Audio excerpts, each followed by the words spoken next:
I want to start by saying something about Donald Trump that is critical, and then there's something that I think is refreshing. The refreshing part of Trump is he'll speak his mind. You say he breaks dishes. Whatever comes, his head normally comes out of his mouth. That can be a blessing and a curse. People like that, but you get careful saying that. I think Donald Trump is perfectly entitled to say that John McCain was never one of my favorite people. I just don't think it's politically smart to disparage someone who is indeed a war hero. And you and I have talked about this. McCain's politics were a mixed bag with both of us. But to suggest that he's not a man of honor or a man of consequence or a man of dignity or a man of relevance in American politics just doesn't serve him well to go down that road of impugning someone's integrity who's not alive to defend himself. Well, you know, I didn't even want to talk about this morning because you know what I think. That's one of the things you don't like about Donald Trump. It's not his policy pronouncements. It's the way he conducts himself in these personal matters. There are a number of areas that I'm supportive of the president. You know, not the wall stuff, but sure. On illegal immigration. Tax cuts. Although I wish they hadn't cut 15% out, you know, the corporate tax. But, you know, there are a number of things. But it's him personally.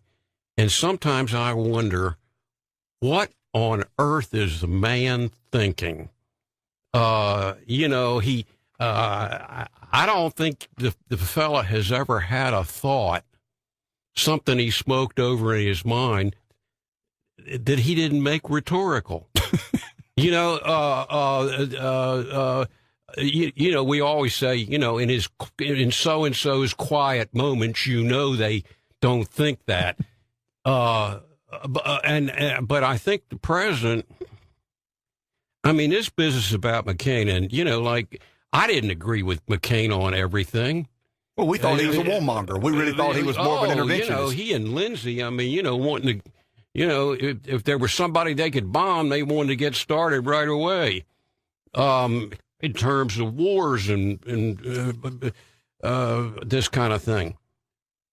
But the guy was a war hero, you know, a fighting sailor who, you know, wore the scars of battle and captivity on behalf of the United States of America. He wore the uniform. He was a right distinguished United States senator. You know, I was listening to this Cory Booker. You know, of course, he was going on about,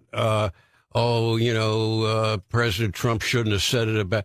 But one of the things he said, when I first was elected to the United States Senate, one of the people who showed me around and mentored me was a member of the other political party. It was John McCain, a right distinguished fella. You know, as I say, I didn't agree with everything that the man stood for.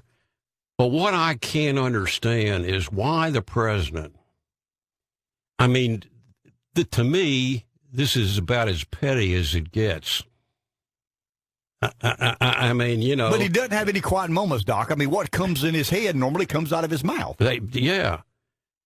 And the thing that I found so disturbing about it was all the nasty letters and emails that Cindy McCain got. You know, saying things like, well, I'm glad your husband's dead. You know, he wasn't any kind of American patriot. And all this kind of thing. The president just ought to. I mean, sometimes what some of the things that and his actions, the president's actions, I want to be careful about this, but he makes him sound like a lunatic, in my view. You know, he needs to get back on his medication. You know, and calm things down, and think before he speaks. You know, a great American president, Dwight Eisenhower, always said, no American president should ever pass up an opportunity to keep his mouth shut. You know, and there's other things. What's the old expression?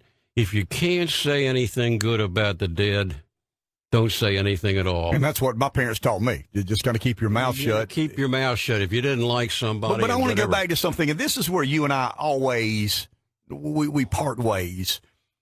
You still believe that the political norms apply. I'm not talking about the decency of what he said. I mean, I think it's inexcusable for him to go down that road. I understand saying, hey, me and the guy didn't see eye to eye. He was not. No, he was not a big fan of. If he had put it that way. Correct. He's not a big fan of me. I wasn't a big fan of him, and leave it there. But he's got to go the next step. And he's got to say things that you go, come on. I mean, why would anybody say that, much less an American president? But I believe, Doc, and this is where I want to hit. I believe we're in an era and a day, and I'm not sure it's good or bad, but I don't know that people pay political prices anymore for saying things that traditionally they have paid political prices for.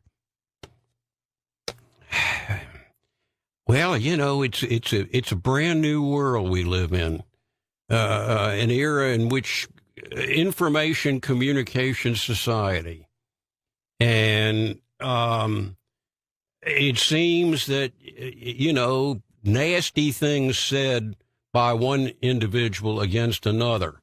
And I'm talking about necessarily political people, but entertainers and all these kind of people, celebrity types and whatever.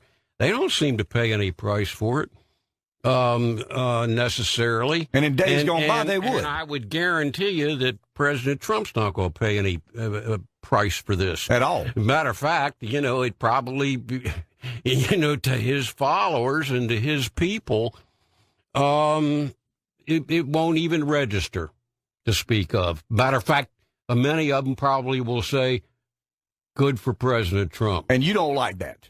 I don't like that one whip stitch, you know, and maybe it, you know, a lot of it with me with Trump, you know, I've always liked the good speakers as president, people who were illiterate,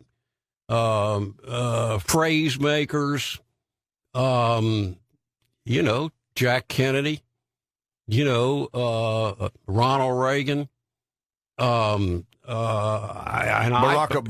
Barack Obama, I'd put him third. But he's in the mix. But he's in the mix. I mean, very literate man, whatever. And one of the things about Trump, he has a really limited vocabulary.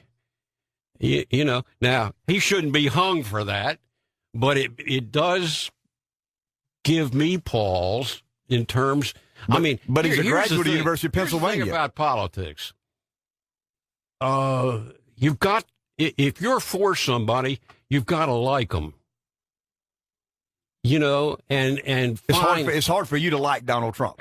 Well, you know, I said the other day, somebody was saying, you know, the old Oklahoma Democratic cowboy, what was his name? You know, he died in the airplane crash. Will Rogers.